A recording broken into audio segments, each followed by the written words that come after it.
Жамбыл ауданы Ұзынағаш несімен мақтанады? Мен білмеймін. Стяжка ғой, мына стяжка деген мына жерде тұрған. Мінекей асфальттың үстіне шығып кетіп отыр ғой. Содан мына үйіміз құлайын деп тұр. Менің мынау сол қанатымда да, ту сыртымда да, тіпті мына оң қанатымда да қаңыраған ғимараттар. Жоқ, ана әкімнен барып тұрсаң, менен сұраған сөз. Әкімге барамыз. Аллаға қараған адамдар ғой мына журналистер. Ал мына әкімшіліктегілері қарамайды. Ол қарау жоқ. Қалта тойысы толса болды. Бұл отбасы амалсыздан мына контейнерде паналауға мәжбүр. Арғы көшеде асфальт бар, мына көшеде асфальт бар. Біздің көше жетім көше болып тұр ғой қазір. Ата-бабаларымыздың жасағаны мынаның бір шеге жоқ мынаның несінде табанында. Көрдіңдер ме? Ағаш шегемен жасалған бәрі. Ағаш шегемен. Ағаш шегемен барлығы. Бір ерекшелігі. Қадірлі көрермен, сіздер дәл осындай эксклюзивті кадрларды тек қана біздің жобамыздан көресіздер.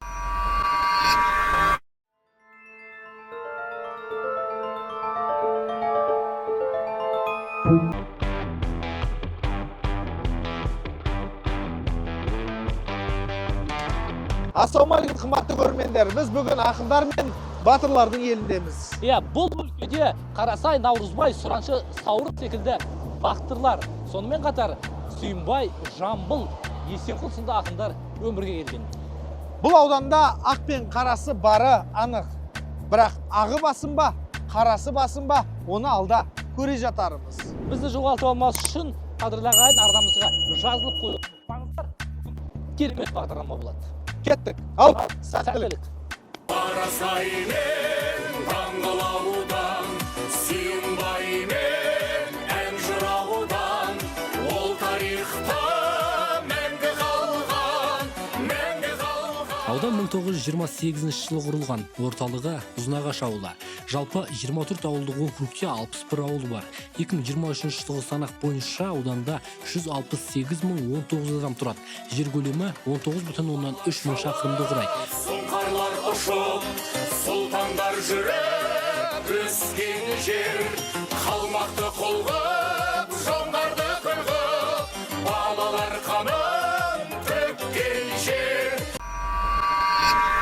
Ұзынағаш деген ақындардың жері ғой. Ата-бабамыз ақындардың, батырлардың жері.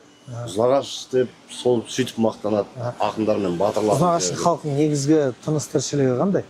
Ұзынағаштың халқының тынысы. Шындап келгенде бұл жерде айланысатын жұмыс жоқ бұл жерде. Көбісі сол мал жағдай, мал шаруашылық, диқаншылық, егін егу, жаңағы поля ғой, поля көбісі айланысатын поля. Міне Әбді Жапар деген базарымыз сауда. Тек қана. Болды, басқа көз тіршілігі жоқ бұл жерде. Завод, жұмыс деген ондай жоқ. Халқы мейірбан, қалай десем болады. Жайлы жер ғой біздің жер. Жамбыл ауданы несімен мақтанады? Ұзынағаш несімен мақтанады?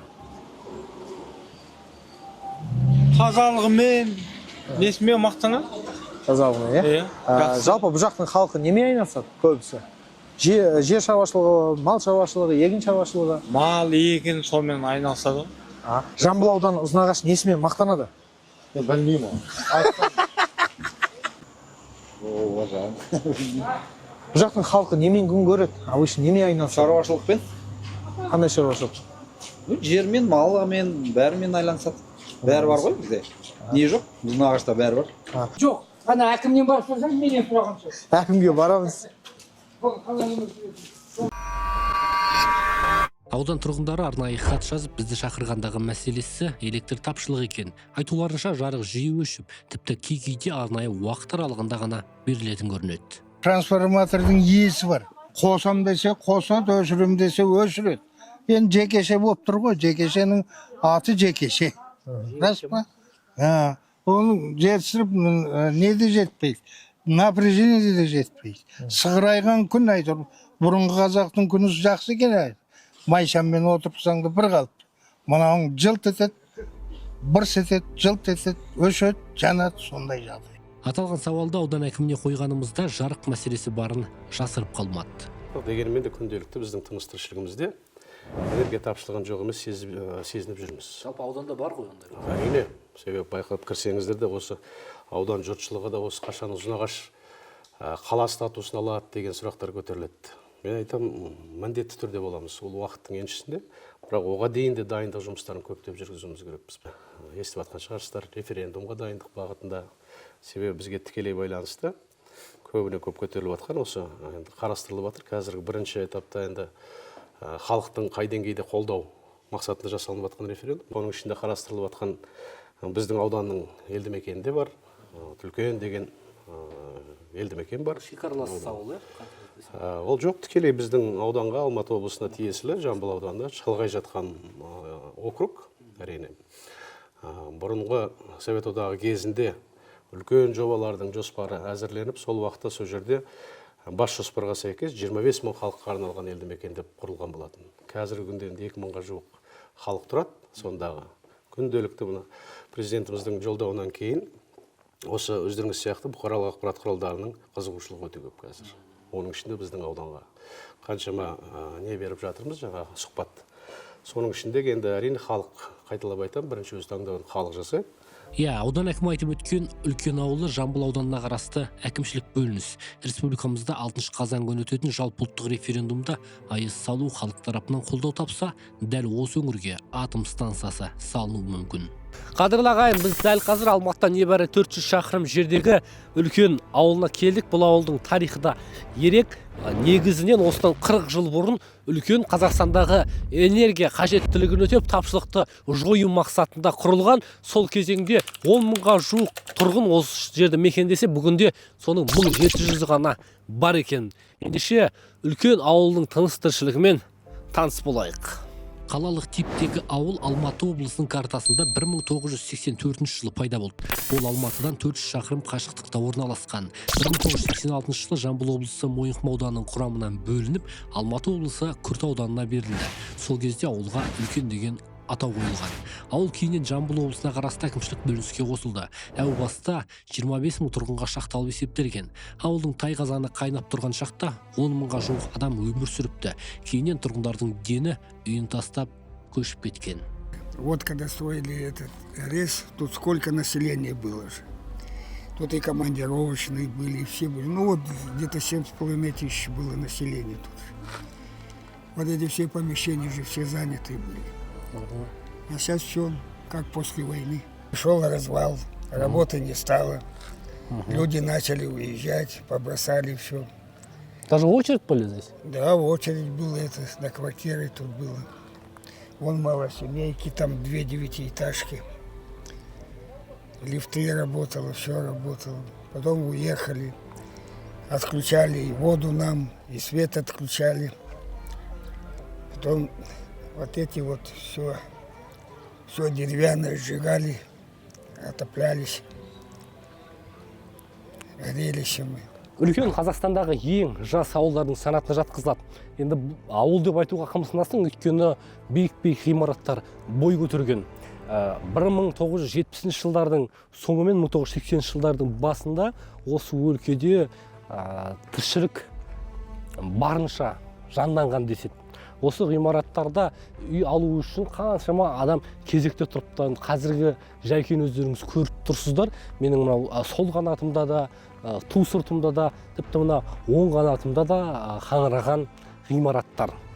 Жалпы 6 қазанда халық АЭС-ті қолдап жатса, ол Үлкенде салынса, онда тіршілігіміз қайта жанданатын еді дейді үлкендіктер. Үлкенде түйіні тарқамаған мәселе көп. Орталықтан шалғайда қалған тұрғындар әсіресе медициналық көмекке қатты мұқтаж екенін айтып қалды. Кейбіріне дәрі-дәрмекке қол жеткізу арманға айналған. Одан өзге қымбатшылық тырп еткізбейді десе, енді бірі болашағым деп отырған балаларымызды дамытуға арналған орталықтар қажет дейді. Содан да болса керек, үлкендіктердің дені бар мәселенің бірден-бір шешімі жаңадан салынатын электр станциясы деп отыр. Өзекті мәселе мына жылу жағы бізде өте қиын. Жылу жағы өте қымбат. Мысалы 38 мың 50 мыңға дейін жетеді. Осы жерде 1,5 мың халық тұрса да, 1,5 мың халықтың осы уақытқа шейін жағдайы қиын. Енді көріп отырсыздар да, мына қаншама ғимараттар тұр, есік терезесі қаңырап. Мысалы бұл жерде халықтардың ең қиын жағдай, бізде осы уақытқа шейін дәрігерлік кішкентай ғана амбулаториямыз бар. Енді тіпті ашынып айтайын дегенім, ең қарапайым бізде анализ алатын аппарат жоқ осы жерде. Мен ойлаймын, енді атомный станция АЭС соғылатын болып шешілетін болса, осы жердегі біздің ауылымыздың да жағдайы жақсарады деп ойлаймын. Енді жалпы халық атомный электростанцияны 40 жыл болды күткендеріне. Біріншіден бізде жарық жүйесі қымбаттады бағасы. Екіншіден мына ауылымыз уже адам аз болғаннан кейін қалай айтсам екен, жоғалып бара жатыр да уже ауыл көрінбей. Көп жұмыс орындары ашылады, кетіп қалған жастарымыз қайтып келеді. Самое главное, көп нелер ашылса дейміз, балаларға, оқушыларға, спорт школалар. Хоть мы не доживем до этого, может быть, но пусть будет это лучше для молодых, для будущего поколения. Так что бояться нечего. Вон как в Китае то есть. Вот, в Узбекистане, если бояться, что товар или что, надо смотреть же. Если за техникой не смотреть, она не будет ездить. Так это АЭС будут смотреть, будет все это работать. Үлкендіктердің жай жапсары мен қазіргі көңіл күй жайлы ауыл басшысы Кенжемұрат Болатұлы байыппен әңгімелеп те берді. Южный Казахстан грэс дейміз, Шығыс Қазақстан грэсінің салыну негізгі себебі сол болған. Артынан атом энергиясына ауысу. Сонымен енді ол проект тоқтап қалғаннан кейін енді 50 жылда ел жаңа дейді ғой. Біздің мына ауылдың міне уже құрылғанына 40 жыл болды. Ауыл халқының 70-80% оны қолдап отыр. Өйткені бағанадан айтып отырмын ғой, сол бағытта салынған ауыл. Егер мен өзім ойлаймын, сол енді салынбаса, бұл ауыл енді 5 жылдан кейін қандай жағдайда болады. Конечно, бұл ауыл ғана емес, талай жердің өркендеуіне өткен үлесін қосады деп ойлаймын. Сонымен АЭС тақырыбы біршама уақыттан бері жыр болды. Тіпті ел ішінде арандатушылардың түр-түрі шығып жатыр. Осыдан бірер күн бұрын әлеуметтік желіге бір азамат үлкенде АЭС салу жұмыстары басталып кетті деп дәл мынау нысандарды көрсеткен. Мына жерге үлкенге АЭС-тің қазығын қағып тастаған. Тере төресіне бәрін шегелеп, мына сияқты уже зданияларын салып, бәрін істеп сапты. Құрметті желі пайдаланушылар, ұсынылған бейнематериал Балқаш жылу электр орталығы жобасымен байланысты құрылыс көрсетілген. 2011-2014 жылдары Қазақстанның оңтүстік аймақтары мен электр энергиясымен қамтамасыз ету мақсатында Екібастұз көмір пайдаланылатын Балқаш жылу электр орталығы құрылысын салу жобалау әзірленген болатын. Электр станциясы мен онымен бірге салынатын тұрғын кенттің жатақхана құрылысы көлдің батыс жағалауында басталған. Алайда экономикалық қиындықтарға байланысты өнеркәсіптік өндірістің күрт төмендеуі мен электр энергиясының тұтынудың азаю салдарынан Балқаш жылу электр орталығы құрылысы тоқтатылды. Айта кету керек, үлкен елді мекені 1984 жылы оңтүстік Қазақстан грэс жобасын жүзеге асыру аясында құрылған. Үлкен бүгінде күллі қазақ қоғамы көз тігіп отырған өлке. Біз қалай бар, солай көрсетуге тырыстық. Тұрғындар жағдайымыз жақсарып, қатарға қосыламыз деген үмітте. Одан арғысы уақыт еншісінде.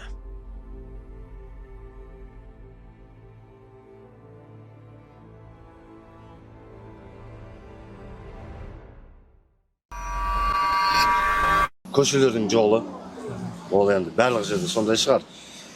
Сонан кейінгі мына енді мен өз көз қарасым Ұзынағашта сергек камералар болу керек та. Көлік движениясы, в общем, былай айтқанда, кто как хочет ездит қой. Кто как может па или сондай. Тоқ жағынан, жол жағынан кішкене бар енді. Қай жерлерде ол шамамен? Ауыл шаруашылығында мал жағынан бар. Мысалы, жекешеге өтіп кеткен ғой жердің көбісі. Ауылда тұрған мысалы үшін 200 сиырмен или 4 сиырмен отырғандардың, например, жотаға шығатын болса, ол біреудің жекеменшік жері. Ауылдың төңірегінде тұрған жерлер хотя бы жанындағылар, жарайды, ары қарата емес. Олар өкіметте мал бағатын жер болу керек ауылда. Бастаған жұмысты тез арада бітірмей, сапасыз жол деген анау. Өнеге мына көшелер жолдың бәрін жауып тастайды міне. ана жолдың жағасын көрсеңіз, жабайы саудагерлер бүтін отыр. Жолдың екі жағына қойып алады. Адам өткізбейді. Похода қағып кеттің бе, біттің. Бірдемен біз ақша төлеп жатырмыз дейді. Ал жинайтындар келеді мысалы, оның ішіне ақшасын алып кете береді. Бәй шығармау керек қой. Бәрінің орны жоқ болса керек. Бәрінің ішінде орны бар. Іштен бір алады, сырттан тағы бір алады. Соның үшін олар казактар шығара беру жақсы көреді. Ал бұл бір. Ал екінші жақтайдан содан мына жаңа жол мәселесі еді мына көшеде. Мыналарға бір тәртіп салу керек қой. Пешеқұт көшеде тұрмады машина деген. Көрмейсің ғой. Осындай ақымдар бар енді бұл жерде шешілмеген. Не туралы? Аудан жайлы сұрап отырмыз. Жамбыл ауданының несімен ерекшеленеді? Халықтың күнкөрісі қандай? Сондай вопростар. Айтып берсеңізші. Көшеге барсам басқа басасың. Айтыңыз онда. Қай жерде? Қай жерде айтыңыз, барып түсірейік. Алтыбақан көшесіне барыңдаршы, біз барайық. Барайық. Алтыбақан көшесі. Мен жұмыстамын мен. Алтыбақан? Алтыбақан көшесіне кіргенмін, қазір WhatsApp-қа жазып жіберейін. Тоқтаңыз. Сола ма? Номеріңізді айтсаңызшы, сізден біліп алайық. Менің нөмірімді аласың, сен бара берсейші. Жоқ, енді кімге хабарласамыз енді? Мен көшеге айтамын. Алтыбақан? Давай. Қанша уақытта барасыздар? Қанша уақыт жер осы жерден? Ой, Еламан базарының арты ғой. Месін емеспіз ғой енді?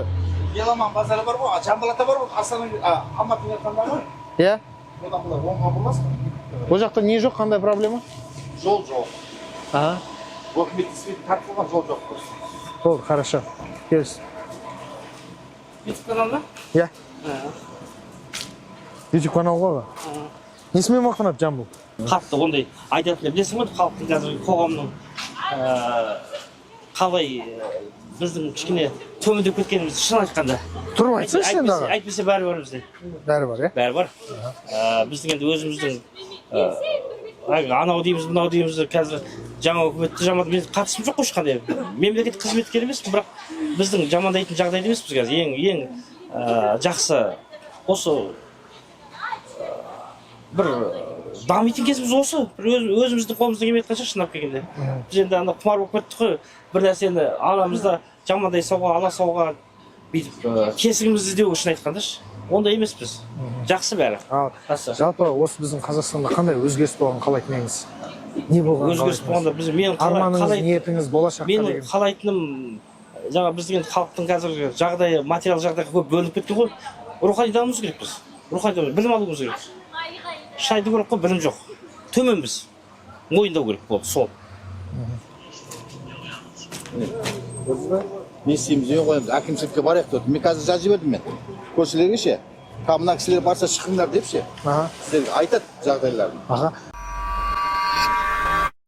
Аяқтың бары балшық болып кетті ғой. Біз шалғай шекаралық аймақта емеспіз. Біз Алматы қаласына жақын Жамбыл ауданы Ұзынағаш ауылындамыз. Көше тұрғындарының айтуы бойынша дәл осы жолдың мәселесімен қаншама жылдан бері қиналып келе жатыр. Балалар мектепке баратын кезде аяқтарына пакет киіп алып, қиналып жүреді екен. Тұрғындардың тағы да айтуы бойынша дәл осы мәселені әкімдікке барып айтқан, әкімдік сендер қуыс көшеде орналасқансыңдар, сол үшін сендерге жол жасалмайды деп айтқан.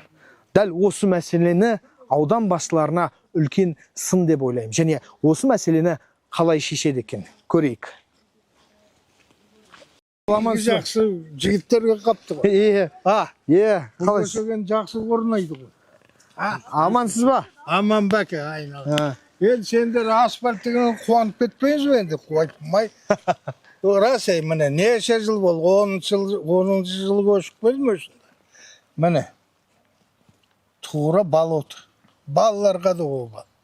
Өзіміз яны асфальтқа зорға шығамыз. Аяғымызға ат неден салапан дей ма, соны киеміз. Оның көйін еңкейіп тоңқай бар, соны суға барып қайта жуамыз. Оның көйін үстімізді қайта тазалаймыз, оның көйін жұмысқа барамыз. Енді сендер кек бағына кезіндер айналайын, жасап беріңдер енді біздің де жағдайға қараңдар. Балаларға тек оба, балаларға. Где-то 18-де ғой дейме, не істедік? Қас жиналып, көршілер бәріміз төсеп алдық. Өйткені оғанға дейін осы жақтағы кісілер барып, акиматтың табалдырығын тоздырған еді. Бұл көшеге асфальт түсірілмейді деді. Потому что мынау тупик. Тупик болған соң түсірілмейді деді. Содан кейін енді амал жоқ болған соң өзіміз мынаяққа көршілер бәріміз камаз болып жиналып төсеп алғанбыз ненің бәрін.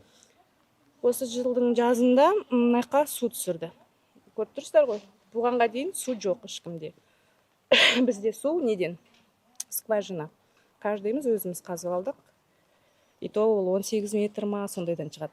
Оны кәдімгідей бір техникамен қазықты каждый адамдар.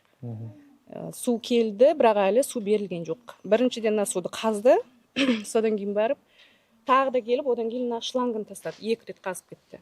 Балаларымыз сабаққа барамыз, бұл уже неше жылдан бері әкімшілікке барамыз, сұрадық, бәріміз жиналып қанша рет бардық. Сол болады деп уәде берді. Бірақ әлі күнге дейін осы мектепке балаларымыз осылай мен таңертең кешіп барамыз, пакет киіп барамыз. Сол осы. Енді менде бір нәрсе сұрап қойшы, жалпы мынау Ұзынағашқа кіре ма бұл? Иә, Ұзынағаш қаласының ауданының орталығы, иә? Ұзынағаш өзі Жамбыл ауданы Ұзынағаш ауылына кіресіздер, иә? Бұлақ Бастау көшесі. Алтыбақан көшесі. Алтыбақан. Енді сонда мынау қай көше? Мынау тұрған? Оны білмедім, қай көше екенін. Мынау сіздерге Білмедік әлі.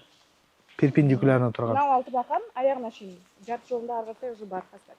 Ол жақта бар. Негізі мына көше біздің мына жатқан Майтөбе ме еді? Осы қысқа ғана көше, сол көшеде асфальт бар. Тек қана біз қалып қалғанбыз осы тупик бір 250 асып кетсе метр шығатын шығар. Осы өтінішіміз біздің асфальт жасап берсе енді. Бізге былтыр ма алдыңғы жыл көршілердің бәрі жиналып барғанымызда айтқан болатын. Осы жылы деп былтыр айтқан. Су түседі, судан кейін барып асфальт төселеді деп айтқан болатын. Әкімдікке бардыңыздар ма? Әкімдік не деп айтты? Ай, сендер сұрап тұрғаннан кейін, түсіреміз, міне болып жатыр, көрдіңіздер ма дейді. Міне қимылдап жатырмыз. 10 жылдан бері әлі қимылдап келе жатыр. Мінекей. Содан қанша жыл өтіп кетті? 14 жыл ма? Міне 14 жылдан бері түскені мына столбы, 5 столбы. Анаяққа дейін. Не бір түрік жігіт айтып, не төтіні жоқ, не үйетіні жоқ дегендей. Тура сол қап қараңғы түнек.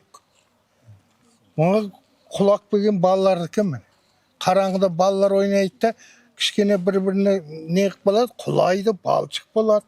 Білмеймін әйтеуір. Қорлықты көріп жатқан шешелері ғой, мамалары, солар. Бізге қойш, біз жарайды. Ер адамбыз. Чауып бауып, бейтіп не қыламыз. Сол енді бір жоғар жаққа айтасыңдар ма, не қыласыңдар, журналистсіңдер ма? Әй, осы журналистерден жақсылық шығады. Шын айтамай ағат. Аллаға қараған адамдар ғой мына журналист деген. Ал мына әкімшіліктегілері қарамайды. Ол қарау жоқ. Қалта тойсы толса болды. Қарын тоқ, киім бүтін бітті. Галстук мойында бейтіп қояды, дүзеп. Тік қарайды ғой, ой, тік қарайды. А біз өзіміз мұны яқта жүріп, төмен қараймыз, балшыққа қарап, дүзу басамыз ба, қиысық басамыз, құлақ баламыз ба. Аналарың сол ма? Галстук дүзейттеп жүре береді.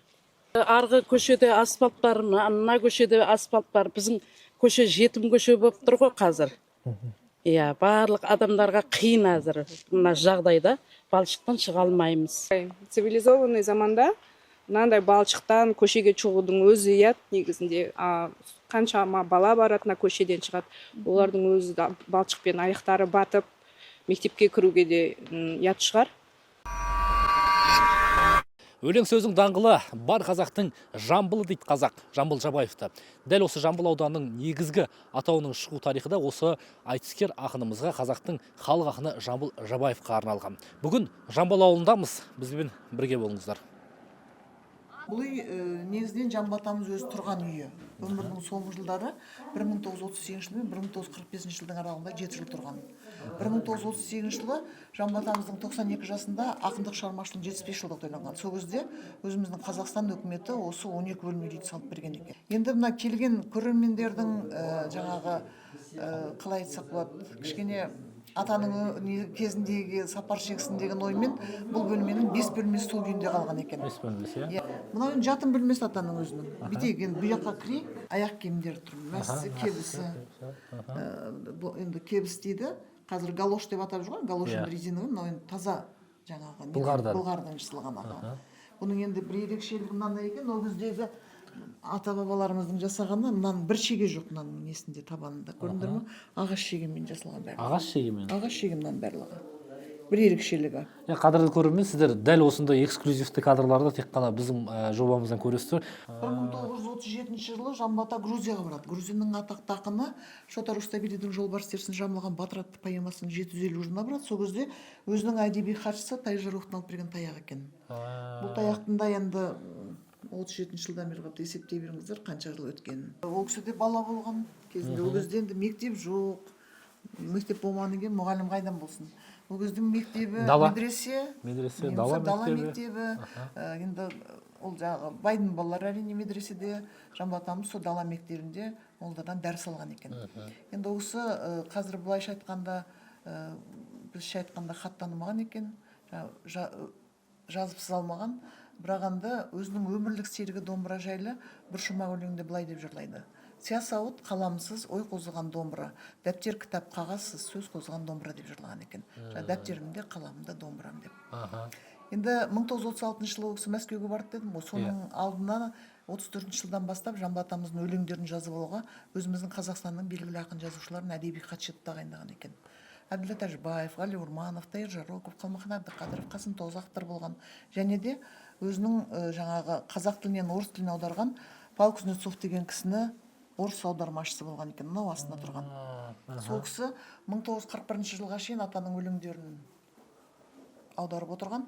Ал енді өз еркімен майданға кеткеннен кейін ол кісінің өлеңдерін Марк Тарловский, Дмитрий Снегин, Константин Алтайскийлер аударған. Сол кісілердің жаңа әдеби хатшыларының отырған бөлмесі.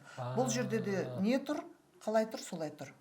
Мысалы, мына сол жақтан бастайық, телефон, бұл телефон бұл үйге 1942 жылы қондырылған екен. Енді қазір ескі фильмдерде көрсек, біз енді біздің негізгі көрермендеріміз оқушылар, жастар жаңа көрсетеміз. Мына оң жақтағы жаңа құлақшынын бұрап ұстап тұтқаны жаңа коммутатор или барышнялар орыс ертеде киноларда көрсетеді ғой. Мені бәленше мысалы Сәліп Мұқановмен жалға дейді да, жаңа сөйлеп отыр. Қазір істей ма дейді да, қазір енді ондай не жоқ қой, байланыс жоқ қой. Қазіргі кездегі сіздердің телефонмен салыстыруға келмейді, бірақ сол кездегі таптырмайтын құрал ғой, таптырмайтын дүние. Бұл жерде кімдер болмады дейсіздер, бұл жерде өкімет адамдары да, ақындар да, жазушылар да, студенттер де, оқушылар. Сол кісінің талантына бас иіппеген кісілердің бәрі қонақта болып атаның қолынан дәм татқан екен. Ана өзінің төрдегі отырған креслосы, орындығы жаңағы қонақтары жан-жағына жайғасқан. Сонымен қатар мынау қонақ бөлмесі дедім ғой, мына стол үстінде тұрған ыдыс-аяқтарға шейін сақталған. Мысалы, мынау шай сервизі, оны ұстаудың өзі қорқынышты. 1938 жылғы сервиз, таза фарфор. Бұны сыйлаған Ленинградтық академик, ботаник, эколог Келлер деген кісі. Сол өзі осы фарфордың жиынтығын жинайды екен, соның бір данасын біздің Жамбыл атамызға әкеп берген екен. Енді бұның өзі толыққанды болған, бірақ енді 38 жылдан бері қаншама уақыт өтті, жаңағы журналға қалды десек болады. Мына астында қарап түсірсе, Санкт-Петербург, біресе Корнилове деген жазу бар. Енді ол кезде Санкт-Петербург аталған ғой. Одан Ленинград, қайтарған Санкт-Петербург енді. Сонда біздің өзіміз реттік нөміріміз. Ал енді отан соғыс жылдарында Москваның үлкен театры Алматыда болған. Сол театрдың бір топ әртісі осы ауылға келіп атаға сәлем берген екен. Енді жаңағы эвакуациямен Алматыда болған ғой. Сол оның ішінде белгілі балерина Галина Уланова, кинорежиссер Сергей Эйзенштейндер болған. Сол кісілердің сыйлығына отырған самаурын, ожау астында патносымен.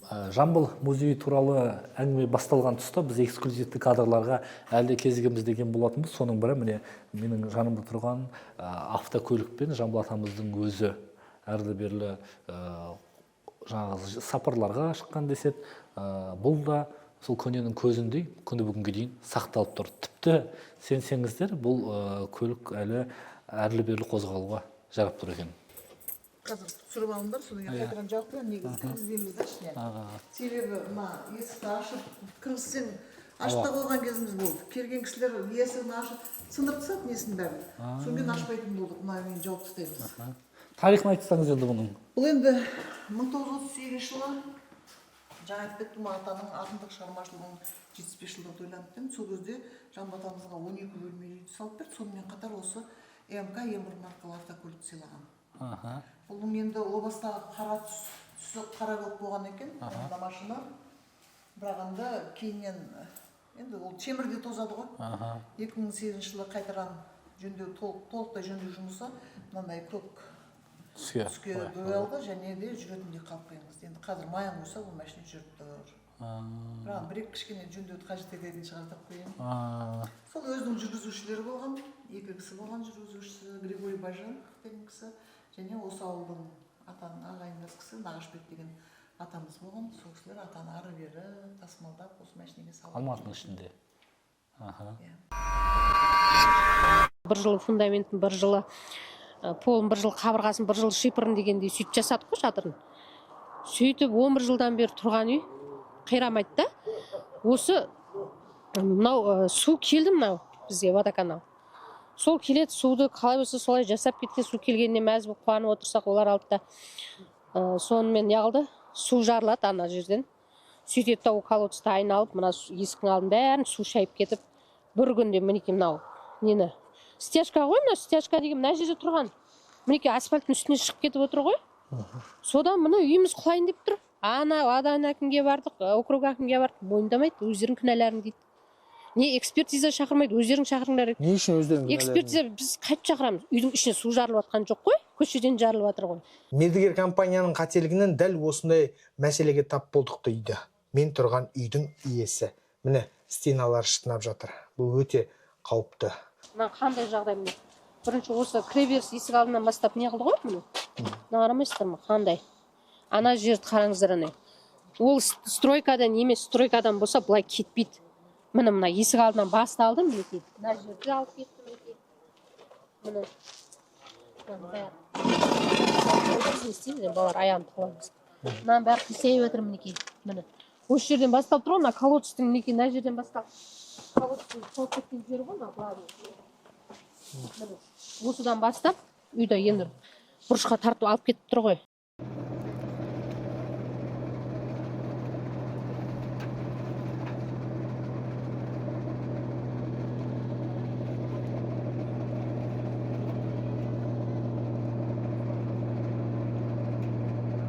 Акт шығарды, келді, көрді, жол көрді, су көрді, жаңағы округ әкімі көрді. Айтады, сендер дейді, үй салатын кезде топырақ салып жасағасыңдар дейді. Біз топырақ салған жоқпыз. Наоборот, полый подвал не ғой мынау. Біз анау топырақ наоборот алдық та, бірақ салынған жоқ. Архитектор айтады, нормально салынған, рұқсат берілген дейді. Олар енді біз өзіміз кінәлап отыр, топырақ салғасыңдар, соның үстіне салғасыңдар. Ондай емес, келсін, тексерсін, экспертиза келсін десек, кетті бір актпен. Әлде де ізінен қалып жатқанымыз жоқ енді. Баратын жеріне барамыз, президентке дейін барамыз, баратын болсақ. Енді бұл құр есік алды болса ештеңке емес. Үй ғой бұл деген. Үй құлап жатыр ғой. Аталған жайт тек бір үйде орын алып жатқан жоқ. Көршілестер де мәселенің өзекті екенін айтып шағымдануда. Су құбыры бір емес бірнеше көшеден оқтын-оқтын жарылып тұрады екен. Құрылыстың жай-жапсарын білетіндер су іргетасы үшін қаншалықты қауіпті екенін аңғарады деп ойлаймыз. Айдың күн аманында мемлекеттің қаражатынан сапалы жұмыс істейтін мердігер компаниялар негізі жұмысын сапалы істейме? Бұл көбімізге күдік ұялатады. Дәл соның дәлелі су құбыры жүрілген жерде мына үй қазір қауіпті жағдайда тұр. Бұл отбасы амалсыздан мына контейнерде паналауға мәжбүр. Бұл кісілердің қорқыныш пен үміті бар. Қорқынышы біз осы үйде тұрсақ құлап қалама. Ал үміті жергілікті атқарушы орган дәл осы мәселені оңтайлы шешіп береме дейді. Қазір данный момент сотқа неге шағым түсірсем, олар үйдің құжатын сұрайды менен. Үйдің құжаты әлі дайын емес, мен шыны керек енді. Әлі мен стройт етіп жатырмын, әлі жалғап жатырмын. Мен әлі үйде не істеу үшін, пока данный момент осы үйде тұрып жатырмын. Бірақ енді әлі үйім бітпей жатып, міне тағы өшеріп жасап отырмын маған. Судың құбыры жарылып, алдына барсаң, анаған сілтейді, мынаған сілтейді, осы соңында футболный доп сияқты қылып анда-мында теуіп жатыр ғой. Шыны керек. Әкімге барсақ, білмеймін, әкім анда дейді, ЖКХ-ға бар, ЖКХ-ға барсаң, суға барып хабарласты. Суға барсаңыз, біздің ешқандай неміш кінәміз жоқ, оны бар, тағы әкімге бар деп айтады. Білмейміз енді кімге баратынымыз. Қадірлі көрермен, біз Жамбыл ауданындамыз. Жамбыл ақын менің пірім сүйінбай, сөз сөйлемен сыйынбай сырлы сұлу сөздері маған тартқан сыйынай деп, бізге осы өзінің өмірлік пірі ретінде сүйінбай ақынды таныстырған еді. Дәл осы ақынның туған жеріне табан тіреген шақта неге оның мұражайына келмеске деп осында келіп отырмыз. Сүйінбай атамыздың шапаны түлкі терісінен жасалған. Мына жерде домбырасы, сол кездегі дәуірде Сүйінбай ақынның домбырасы деп Бұл құнды жәдігерлерді ұрпақтары табыстады ма? Бұл құнды жәдігерлер ұрпақтарынан бізге жеткен мұралары. Музей 1996 жылы ашылды. Мына сәукелені Сүйінбай атамыздың анасының киген сәукелесі деп біздің музейге ұрпақтары табыс еткен. Сол кезеңнен бастап біз мұны барынша жаңағы өзінің сол кезеңдегі барынша шынайы қалпын сақтаумен осы музейге орналастырдық. Қазір біздегі ең құнды жәдігерлердің бірінен саналады. Ассалаумағалейкум. Жамбыл ауданының әкімі Ертас Нұрлан Ертасұлы білімі жоғары. 2002 жылы Қазақ ұлттық аграрлық университетін бітірген. Еңбек жолын Алматы қаласында Мотолинк жауапкершілігі шектеулі серіктестігінің бастығы ретінде бастаған.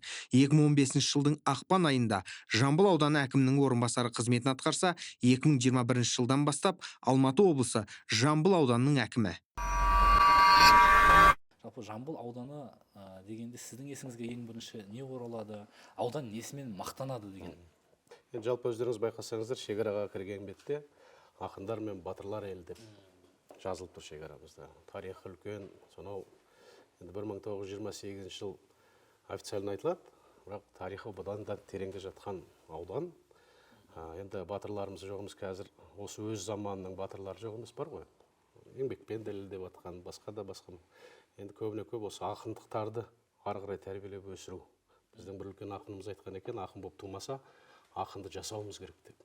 Сондықтан да алдағы уақытта осы сол үрдісті бұзбау үшін ауданымызда ақындар сазгерлер мектебін ашу бағытында жұмыс атқаруымыз керек болып отыр. Ол күнделікті өзім халықтың арасында жүргендіктен кейінгі бұрынғы өскелең ұрпақтан, жаңағы үлкен ұрпақтан кейінгі өсіп келе жатқан ұрпақтар кімдер бар дегенде, сол кезде қазір мен деген азаматтарды ары қарай жетелеп шығу керек деген мақсатпен жұмыс істеп жатырмыз. Өздеріңіздің орталық базарларыңызда бірнеше заңсыздық бар екенін, сіздердің тұрғындарыңыз жеке бізге шағымын айтып, редакциямызға хабарласқан болады. Базарларда былайша айтқанда тырнақшаның ішінде бардақ дейді. Себебі саудагерлер жолдың бойына шығып кеткен. Және де көріп тұрмыз дейді, жолдың бойында кейде одан артығымен шығып кетеді дейді. Осы мәселені де біздің аудан әкіміне аманат етіп жеткізіңіздер деген сұрағын қойып тұрмыз. Сіздер осымен қалай күресіп жатсыздар? Осы мәселемен. Жайма базарлардың. Жайма базар ол базардың ішіндегі, енді түсінеміз, ол жекеменшікті мәселе бол. Ал бірақ сыртқы жағында ол енді әкімшіліктің құзыретінде. Ал әкімшілік құзыретіндегі істі сіздер қалай қадағалап жатсыздар, қандай шара қолданып жатсыздар? Енді былай қойып, жалпы қазақ елққа салынсақ, әрине бұл кісінің де жағдайы қиын ғой деп көңіл бөлуге болады. Бірақ біз зайырлы құқықтық мемлекетпіз. Яғни айтсақ, арнайы белгіленген сауда орны бар.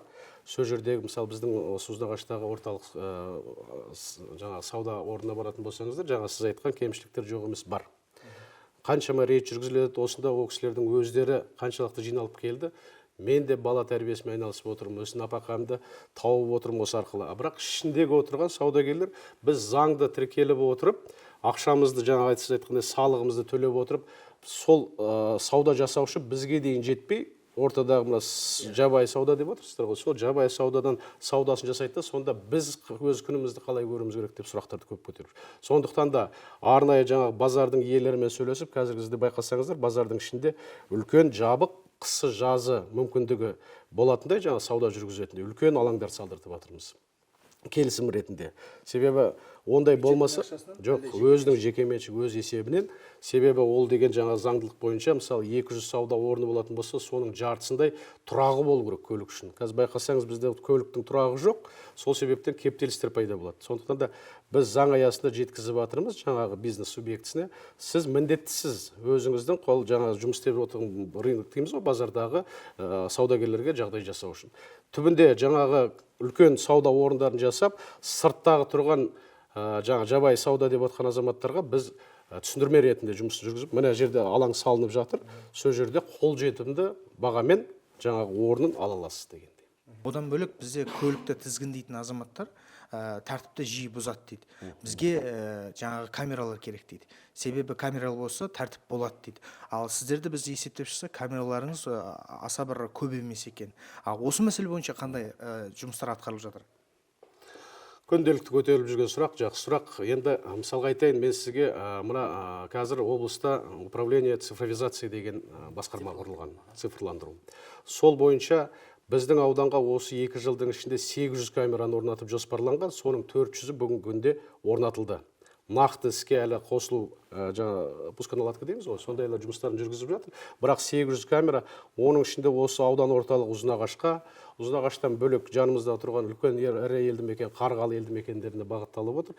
Бірақ дұрыс айтасыз, барлығы жауапкершілік, жаңағы өзіңіз айтқандай, көлік тізгіндеп жүрген азаматтардың. Бізде қаншама мына бұға дейін рейд болды, мысалы, жаңағы таксисттер дейміз ғой, таксисттер көлік адам алады. Таксист алады, неден тексересіз, налогыйда ол салықта департаментінде тіркелмеген. Бірақ айтатын уәжі, жаңағы мен де бала-шаға бағып жүрмін. Мен айтам, жарайды, бағыңыз. Бірақ заңды неге жұмыс істемейміз? Сіз де себебі мойныңызға жаңа тәуекелділік алып отырсыз ғой. Сіз адам аласыз қазір. Сіздің құралыңызға ешкім жаңағы кепілдік бермейді. Мемлекет басшысы Қасым-Жомарт Кемелұлы осыдан бірнеше жыл бұрын халыққа арнайы жер берілу керек, 10 сотық жер бойынша сол істі оңтайландыру керек деген секілді тапсырмаларды берді. Жер беру мәселесі қалай жүзеге асып жатыр? Бұл сауалды қойып жатырғанымыздың негізгі себебі халық ойлайды, жаңағы жер сатылады, тағысын тағы деген секілді ашықтық саясатын жүзеге асыру үшін қойып тұрмыз. Біз қазір мына осы бір Ұзынағаштың өзін айтатын болсақ, аудан орталығының бас жоспарын өзгертіп жатырмыз қазір. Бас жоспарын өзгертіп жатырмыз. Акцент бұрынғы суармалы жерлерді, бұрын мына зеленка дейміз ғой, сол кеңінен алынған, бірақ бұрынғы суармалы жерлерді қайтадан қалпына келтіру мақсатында. Ол да бізге керек, жаңа сіз айтты, дұрыс, өз-өзімізді қамтамасыз етуіміз керек, бағаны тұрақтандыру керек. Неге сонда біз мықты құнарлы суармалы жерлерді жаңағы тұрғын үйдің құрылысына жұмсауымыз керек? Ол өз мақсатында. Сол себептен де қазір Ұзынағаштың бас жоспарына өзгерістер енгізіліп жатыр да, біз 700 гектар суармалы жерлерді қайтадан мемлекеттің меншігіне қайтарып, оның орнына жаңағы есесіне көп қабатты тұрғын үйлердің құрылысын көбейтсек деген бас жоспарымыз бар. Себебі кезектегі тұрған азаматтың өзін қаншама мына алған күннің өзінде 2 жылдық мерзімге беріледі, мысалы арендаға. Ол мүмкіндігі жоқ үйді тұрғызып алуға. Сондықтан уақытысы өтеді, қайтадан жерді мемлекетке біз қайтып аламыз, сонда ол кісі уже бұған дейін жер алған, енді жер болмайды деген неге ілінеді. Сондықтан біз өзіміздің жаңағы кезекте тұрған азаматтарымызды тұрғын үй кезегіне тіркеп жатып, мына әлеуметтік осал топтағы азаматтар болатын болса, тұрғын үймен қамтамасыз ету бағытына қарай баса назар беріп келеді. Басымдық беріп жатсыздар. Ал десе де жер кезегі жылжып жатыр ма әрмен қарай? 23-ші жылы қанша азаматқа жер берілді, және 25-ші жылға жоспарда бар? 24 елді мекен бар дедім жаңа. 24 елді мекеннің мен сізге айтайын қызығушылық білдіретін тек қана осы жердегі 7-8 округі. Осы Ұзынағаш аудан орталығының төңірегінде. Шалғай жатқан округтарда жерге деген сол жерден жер алып тұрғын үй тұрғызайын деген қызығушылық жоқ. Сондықтан да негізгі бағыт осы Ұзынағаштың төңірегіне келіп жатыр да, бірақ Ұзынағаштың төңірегінде біз қазір шектеу қойып айтып отырмын ғой, біз тұрғын үйлердің құрылысын жүргізуге жүргіземіз. Ал былай, онысы жаңа ғана жер берілмеді емес, мысалы бұған дейінгі өз жерлерін жаңағы шаруа қожалықтарын жүргізу үшін алған жерлерін бағытын өзгертіп барып, сату арқылы тұрғын үйлердің құрылысын жүргізген жайттар жоқ емес бар. Онымен біз кезең-кезеңмен айналысып келе жатырмыз. Санын айта алмайсыз, Нақты санын айта алмайсыз. Жоспарды да айта алмайсыз. Келесі жылға мәселен алдын ала жаңа бас жоспарды өзгертіп жатырмыз дедіңіз ғой. Міне сол жоспарды енгіздік. Міне мынанша гектар жерді біз жеке жоспарда біз алдыңғы именно осы тұрғын үй құрылыстарын жүргізу үшін бір 60 гектар жерін тікелей жеке тұрғын үй құрылыстарын жүргізуге қарастырып. Яғни ол 600 отбасыға, азаматқа 2025-те бола ма? Оның ішіндегісін, оны тек қана мысалы 60 гектар десеңіз, оның барлығы тұрғын үйде ойлауға болмайды. Ішіндегі саябақ болу керек, мектептің алаңы болу керек, балабақша деген дүние инфрақұрылымға қажетті мәселелер ол толық шешілу керек. Жер мәселесі бойынша бізге хабарласқан сіздердің өңірлеріңіз тұрғындары Лескен Дүгенбайұлы азаматтарыңыз. Және бұл кісінің артында 100-ге жуық адам бар екен. Енді бұны сізге біз сауал ретінде емес, сізге ақпарат ретінде айтқымыз келіп отыр. Жалпы жер қатынастар бөлімінде істейтін бір қызметкер, маман, атын атамаймыз, сол кісі дүйім жұртқа мен сендерге жер алып берем деп 2023-тің күз айында, сентябрь айында ақша алады. Ақшаның көлемі миллион мен миллион жарым арасында ақшаны алады да, содан бері бір жылға жуық бізге не жер жоқ, не басқа жоқ. ал жаңағы жер қатынастардағы бөлімі ән алып береміз, мін алып береміз дейді. Осы мәселені сізге сауал ретінде емес, ақпарат ретінде жеткізіп жатырмын. Және сізде тағы бір сұрағыңыз бар. Осыдан сіздің хабарыңыз бар ма? Бар болса, егер осыны халықтың аманатын алып, осыны өзіңіз қолыңызға алсаңыз. Былтыр сентябрь айларында осы Ұзынағашта бір жігіттер, осы ненікі ғой деймін, жер басқар, аты Нұржан деген жігіт. Баста бүтін елге жер сатты 8, анау Бәлесаның ар жағынан. 8 сотықты сатты. 1 миллион 200-ден сатты. Жарай, сатқан тура. 100-деген семей алды. Әл аламай жүр ақшасын. Күнде ертең біткен жоқ. Күнде ертең біткен жоқ. Ертең бір сүгін міне.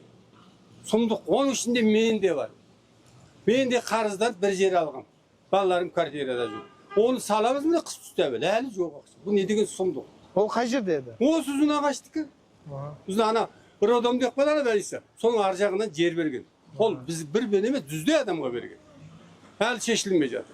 Жалпы, егер біз болашақта жақсы бір мемлекет боламыз десек, біз ашықтықты толық қамтамасыз етуіміз керек. Егер жаңағындай азамат сұрақ қойып атса сауалым, оның түпкілікті астына дейін жетуіміз керек. Неге ол атын атап түсін түстемейді?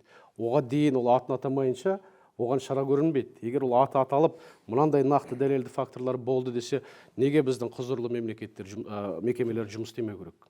Сондықтан мен ойлаймын, ол азаматтың контактісі болса, оны наоборот бізге жібертіп, мен оның түпкілікті ар жағында кім тұрғанын анықтауым керек. Себебі бұл түпкілікті мына жалпы жергілікті атқарушы органдардың өзіне көлеңке түсіретін дүние. Үздік аудан мен үздік аудан әкімі. Мен кешірім сұраймын, нақты мына аудан, мына облыс деп айту қиын шығар, айта алмаймын да, бірақ дегенмен де шалғай жатқан орталық үлкен қалалардан шалғай жатқан аудандардың әкімдеріне мен ойлаймын, жұмыс істеу оңай емес. Инвестицияның өзін келтіру, ол жерде халықты тұрақтандырып қалдыру, жалпы әлеуетін көтеру ол үлкен жұмыс. Сондықтан да осы шалғай жатқан аудандардағы өзімнің әріптестеріме мен сәттілік тілеймін. Қай әкім? Енді Алматы облысының өзін айтатын болсақ, мына шалғай жатқан Нарынқол ауданы, Райымбек ауданы, Кеген ауданы, Балқаш ауданы деген сияқты аудандарда осы әлеуметтік мәселелерді көтеру жағынан жаңа айтып отқан инвестиция келтіру бағыты қызықтыру, инвесторды қызықтыру, жалпы сол жерге келтіріп, адамды тұрақтандыру мақсатында жұмыс істеу өте үлкен жұмыс. Біз Азат Құтайұлы Балқаш ауданының әкімімен де осылай сұхбат жазғанбыз. Ол кісіге де сәлем жолдап қояйық. Сіздің жұмысыңызға Жамбыл ауданының әкімі осындай баға беріп жатыр. Бір кісінің мынандай сауалы болды, бізде әкімдер өзінің кабинетінен шықпайды дейді. Жалпы енді сізге бір қолқа салғымыз келіп отыр. Сізді қазір халық күтіп отыр. Мәселенің мән-жайына барып, сол жерде сізге көзбен көрсетіп айтсақ деп едік.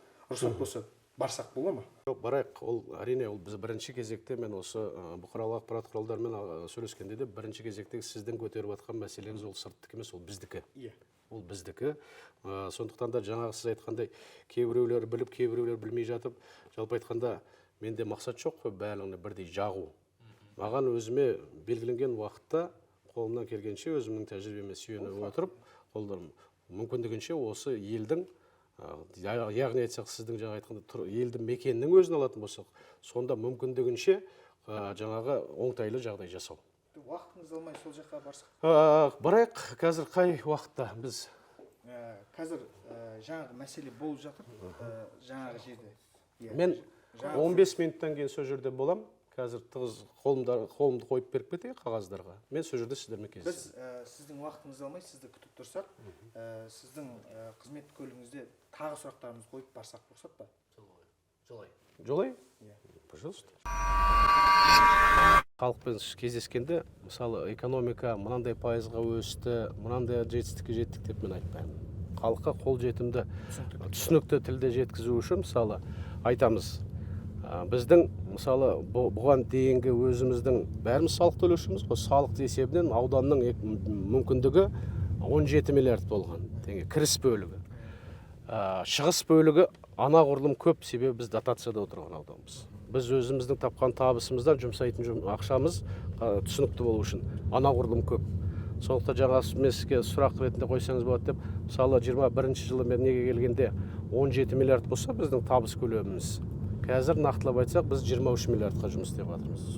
Яғни айтсақ, жылма-жыл 2-3 миллиард теңгеліктік өсім қарқынын сақтау үшін жұмыс істеп келе жатырмыз.